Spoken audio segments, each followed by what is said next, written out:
So what I wish I knew 32 years ago was how to better protect myself and also realize that I'm gonna be okay no matter what. Well, I think this experience really showed me how much I can trust myself and trust myself fully.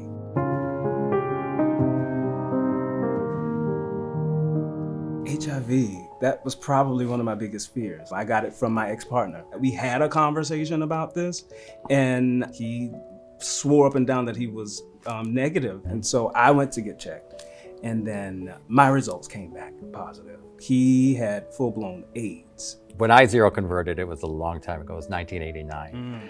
And I was dating someone who also was HIV positive, and he was just so open and honest about his status. I tested negative the year before, and there was a time where I had like flu-like symptoms, a real high fever, chills, all that kind of stuff. I got tested, and when I found out there was one medication, it was a death sentence. Part of my coping mechanism, dealing with my shame and guilt about being gay and the shame and guilt about HIV, I became addicted to certain chemicals. Because of my coping mechanism of dealing with my addiction, my virus mutated a lot. So I probably tried at least 20 to 30 different medications. I'm on 4 different HIV medications right now. When I got my diagnosis, I'd gotten this chart of so many different pills that you could take for the virus. All the classes of medications. I was like, oh. So back then when you were dealing with so much, how was your support system? My mother was a very strict Spanish Catholic. I gave them the double whammy. I'm gay and I'm HIV positive. So she was like, oh, I think she had more problems with the gay part. Then I decided to be really open and out about my status. I was really lucky to work in the career I worked. I was on Broadway. I can't imagine having worked in any other field that wasn't as accepting and supportive as the Broadway community. I did not feel supported at all. You know, all of this was happening and I just was keeping everything closeted. Yes. Yeah.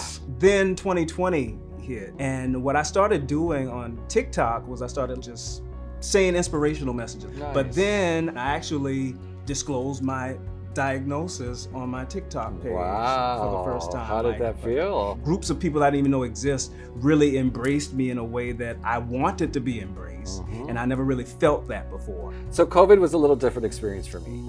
It definitely triggered me to the beginning of the AIDS crisis. We didn't know how it was spread.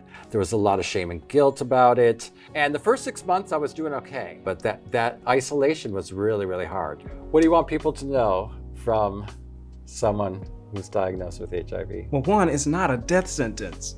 And as long as you're treating yourself and you're undetectable, it's not transmissible. And you won't get it from having intercourse. I felt like a man with leprosy in the early stages of HIV and AIDS because there was so much unknown stuff. When you can treat someone as a human being, and if you're on the same page at the same time, sharing the same mission in whatever case, then all of these other things shouldn't matter. And that's true because whether we have HIV and we're a person with the disease of HIV, or not, we're all affected. We may not be infected, but we're all affected, right? Having the diagnosis and having this experience allowed me to really connect more with myself so that in connecting more with myself, I can connect more with others.